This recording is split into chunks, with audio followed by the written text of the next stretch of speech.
All right, well, still carrying on in our study in Revelation, and it'll kind of veer a little bit here and there, but I wanted to carry on where we left off last week in chapter 1 of Revelation. So on our Sunday, we talked about tribulation and triumph.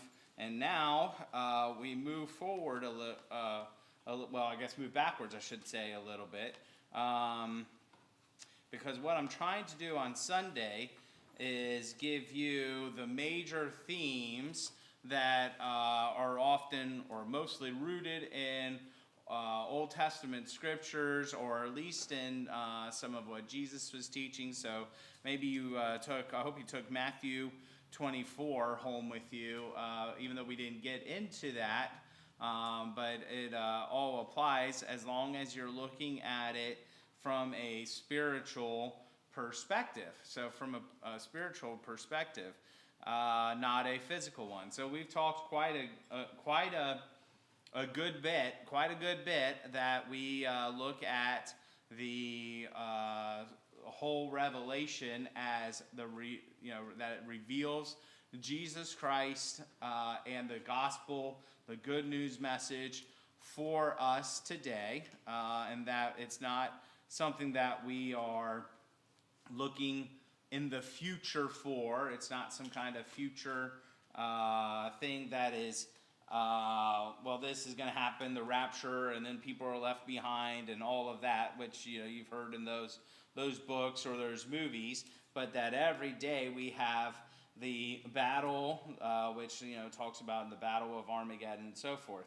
So we're going to pick up today, and I thought maybe we would I don't know if we'll break it down verse by verse as we go. I don't know what's the best way to do that. Why don't we try and do that? Why don't we try and do it kind of it'll be words by words. I can't even say it's verse by verse, to sort of break it down as we go. So we did 4 through 8 last Wednesday, and tonight we'll start in verse 9, and maybe we'll get to the end here of the first chapter. So it starts off with almost like a second introduction in a way. Usually, you would get an introduction in the first verse, but John just really jumped right into it in the first verse. And so now, after doing the greetings to the 7 churches and the verses previous and the Alpha and the Omega, and establishing the supremacy of God, now you move into verse 9, and here's John introducing himself in a way. I, John, am your brother and your partner in suffering and in God's kingdom and in the patient endurance to which Jesus calls us. It goes on, talks about I was exiled to the island of Patmos for preaching the word of God and for my testimony about Jesus. So there you get why he is on the Isle of Patmos, the island of Patmos. I was going to pull up a map for you, but as I established, I don't know if I said this Wednesday or Sunday, that some of you will know exactly where I'm talking about, and the rest of you will just go, yeah, that's a map.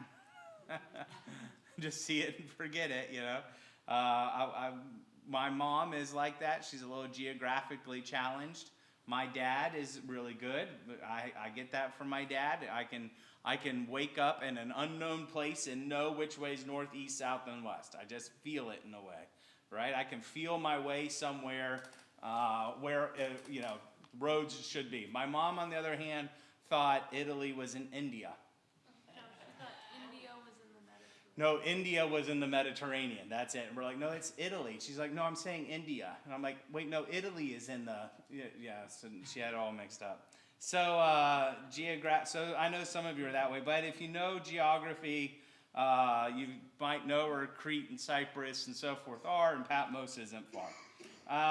So we know why he's there, because he's preaching the good news. He's preaching the gospel. He's preaching the word of God, his testimony, and this is at a time where Christians were very I want to use an adjective for this, but very, very, very much persecuted for meeting together, for just being Christians.